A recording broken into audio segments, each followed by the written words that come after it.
당에서는 분위기가 어떤지요? 그러니까 엄밀히 말하면 이번 선거는 졌다고 보죠. 졌다고 본다. 예, 왜냐하면 지고 이기고의 기준은 그 과거에 그러니까 과거에 있었던 그 상황과 시기하고 이제 우리가 맞물려 봐야 되거든요. 예. 이번 선거는 왜 민주당에서 이제 졌다고 평가하냐면 저도 거기에 동의하는데 지선 같은 경우는 원래 대통령 간판으로 치른 선거예요. 예. 그리고 작년에 우리 대선이 있었고 1년 만에 지금 선거를 했잖아요. 이 비슷한 게 과거에 이제 2018년 그렇죠. 지방선거 1년 차 이제 문재인 정부에서 그러니까 박근혜 탄핵, 문재인 당선, 그리고 그렇죠. 1년 있다가 벌어졌던 지방선거. 그렇죠. 당시에 그때는 또 남북 간에 또 좋은 분위기도 있었고. 그렇죠. 예, 평화 모드도 있었는데 근데 제가 이걸 왜 비교하냐면 윤석열 정부를 비교한 사람들이 있는데 윤석열은 단순히 이 시기가 대통령 당선되고 1년 이게 중요한 게 아니라 대통령 지지율이 중요한 거예요. 네. 윤석열 초창기에 그때 무슨 뭐 복지부 장관 아들 뭐 비리부터 예. 시작해서 뭐 의전 뭐 예. 경북대 의대 어쩌고 저쩌고부터 시작해서 초창기 뭐 비행기 태웠니 안 태웠니 뭐 지인들 전용기 사건이 있었고. 네, 이 난리가 나가지고 당시 6월달에 막상 윤석열의 지지율은 4짜리 나왔어. 49%, 48%, 50대 초반하고 49% 왔다 갔다 했어요. 이게 조금 다른 것은 윤석열은 당선되고 한 달 있다가 바로 지선이었어요. 그렇죠. 그렇죠. 네, 근데 거의 이 정도면 사실 거의 컨벤션으로 확 밀고 가는 선거거든요. 그렇습니다. 네, 당선됐기 때문에. 근데도 윤석열 지지율이 49%, 52%이 박스권에 갇혔어요. 근데 지금 보세요. 객관적으로. 이재명 대통령 지지율 몇 프로입니까? 65. 1년이 지났는데도 예. 66, 67, 64, 61 최근 6주간 60%대 그러니까 작게 잡아도 59%예요. 예, 사자가 안 나옵니다. 예. 그러면 윤석열보다 최소한 10%포인트가 높은 상태에 지금 선거를 하는 거거든요. 그럼 대통령 간판으로 선거를 했는데 당시 윤석열이 치른 선거 서울시장 뺏어왔죠. 경기지사 김은혜 간발의 차이로 졌어요. 예. 정말 간발의 차이로 강용석 때문에. 예. 예, 그 단일 안 마지막에. 됐기 때문에. 예. 예. 근데 지금 서울시장을 뺏겼다는 거는 10%포인트가 더 높음에도 불구하고 어떤 변수인지를 우리가 이 뺏겼으면 이 원인을 복기를 해봐야 되거든요. 근데 지금 민주당의 당 지지율이 47%예요. 그러면 단순히 제가 숫자를 말한 게 아니라 당 안에 관계자들이나 뭐 의원들이나 이렇게 제가 전반적으로 전화를 딱 돌려보면 사람들이 무슨 말을 하냐면 이런 얘기를 해요. 상징적으로 정청래 대표가 지선을 지금 진두지휘한 사람으로서 공천부터 시작해서 선거 동안에 제가 아까 한번 얘기했죠. 전북을 이렇게 많이 가는 거 처음 봤대요. 민주당의 호남은 사실 말해서 그러면 사실 민주당의 호남은 뭐 잡아는 물고기다 이게 아니라 안정적인 곳이기 때문에 경선을 어떻게 관리하느냐가 중요한 곳이에요. 예. 경선 파동이 없으면 공천할 때 경선의 파동이 없으면 웬만한 민주당이 갖고 갑니다. 예. 그래서 선거란 것도 제한된 시간과 자원을 쓰는 거기 때문에 당대표나 당 지도부는 본인이 필요한 곳에 그 자원을 배분해서 당대표가 필요한 곳에 가져야 돼요. 시간을 쪼개서. 그러면 이런 반문이 있거든요. 국민의힘 뭐 당대표나 이런 사람들도 뭐 장동혁은 예외라 쳐도 예전에 홍준표도 대구밖에 안 가지 않았냐. 예. 뭐 당대표가 다 부산하고 영남 가지 않느냐. 그건 사안이 다르죠. 왜? 그거는 전선이 영남에 펼쳐져서 가는 거예요. 민주당 후보가 치고 올라오니까 김부겸 후보가 치고 올라오니까 전재수 후보가 치고 올라오니까 국민의힘 텃밭이 뺏길 것 같아서 당 지도부가 가는 거예요. 그러면 지금 광주 전남 전북에 냉정히 말해서 국민의힘 후보 중에 경쟁력 있는 사람이 있어요? 국민의힘 후보가 민주당을 뭐 위협하는 사람이 있어요? 없어요. 그럼 당 지도부가 그걸 사수하려고 내려갈 이유가 없어요. 근데 왜 내려갔냐? 무소속 후보가 나와서. 그러니까 무소속 후보 왜 나왔냐? 공천 과정에서 이유를 막론하고 뭐 식사비 대납이든 대리비 대납이든 양쪽 다 문제가 있었죠. 사실은 이제 구체적으로 들어가면 당 안에서 근데 당 안에 있는 문제인데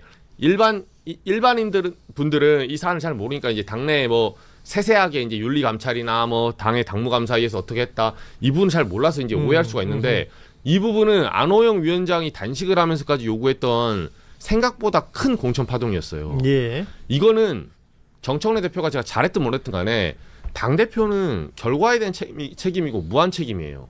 공천의 파동이 나오게 해서 그거를 저는 뭐냐면 김관영 후보가 예를 들면 김관영 후보 편들려는 것도 아니에요. 예를 들면 무소속 탈당해서 나왔어요. 근데 이게 잘못됐다 쳐봐요. 잘못된 거로 나왔든 잘된 명분으로 나왔든 간에 힘으로 누르든 설득을 하든 그건 당대표 몫입니다. 밑에서 설득을 잘 하든 아니면 안 되면 찍어 눌러야죠. 권력이란 좀 그런 면이 있는 거예요. 근데 찍어 누르지도 못하고 설득도 못했잖아요. 그런 바람에 전북에서 파동이니까 계속 전북을 내려가야 돼. 왜? 여기서 혹시라도 무소속 김관영 후보가 올라오는 순간에 나의 차기 전당대회 행보가 타격을 입으니까.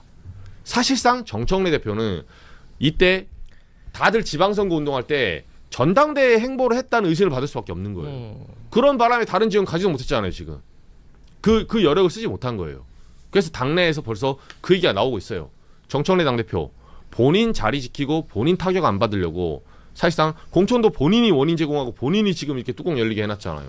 그걸 다 당의 그 주요 전략을 망쳐놓고 본인이 지금 선거를 이렇게 해놓고 결과적으로 이재명 대통령을 선거했는데 나는 승리한 것 같은데 서울 탈환 못해서 죄송하다 이런 식으로 얘기하잖아요. 이재명 대통령 간판으로 잘 될 수 있는 거를 본인이 공천 파동을 만든 일부 책임이 있는 거예요 지금.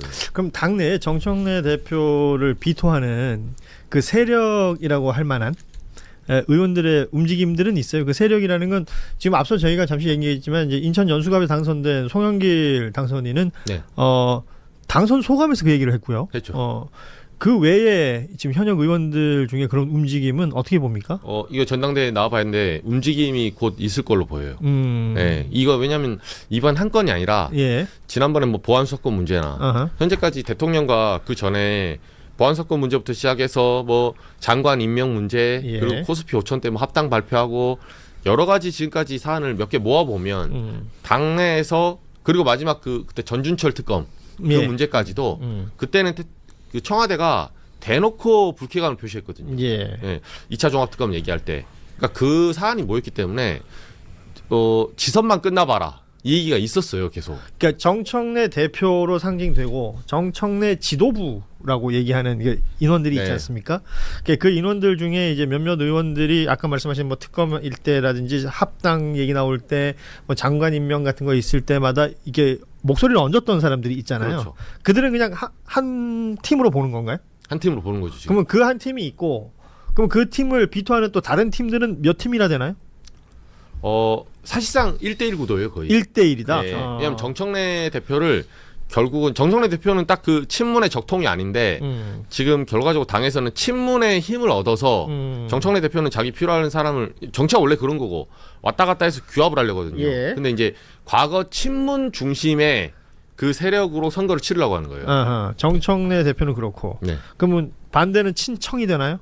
친명이 되나요? 친명 쪽이 되죠. 네. 친명은 대표 주자가 지금 세간에 도는 얘기는 김민석 총리 그렇죠. 얘기가 있고 네. 그럼 그게 맞습니까? 김민석 총리, 그러니까 어차피 전당대회가 결선 투표가 있거든요. 예. 그래서 여러 스펙트럼인데 지금 친문에 규합하는 주자는 정청래 대표로 지금 알려져 있고 지금 예상은 예. 이쪽은 라인업이 여러 명인데 예를 들면 김민석 총리, 그 송영길 전 대표, 예. 그리고 강훈식 비서실장 이 세 명까지 이제 거론되고 예. 뭐 강훈식 비서실장까지 나올지 모르겠어요. 강훈식 실장은 또 국무총리 얘기가 있던데요. 얘기도 있죠. 그래서 이 카드를 어떻게 이제 쓸지를 그 정무적 상황에 따라서 좀 당 안에서는 다르게 보더라고요. 근데 이 세 명이 어쨌든 만약에 출마를 한다면 송영길 전 대표도 오늘 보니까 뭐 출마한다고 확답을 하진 않더라고요. 예. 나왔는데 가장 경쟁력 높은 사람 쪽으로 수렴이 됩니다. 어차피 결선 투표니까. 그렇겠죠. 1대1 구도를 만들어요. 여기서 가장 맏형이 붙게 돼 있어요. 네, 그래서 이제 출마를 해서 붐업을 할 것인지 아니면 처음부터 지원 사격을 하고 난 빠질 것인지 이건 그때 상황에 따라 다를 거예요. 8월에.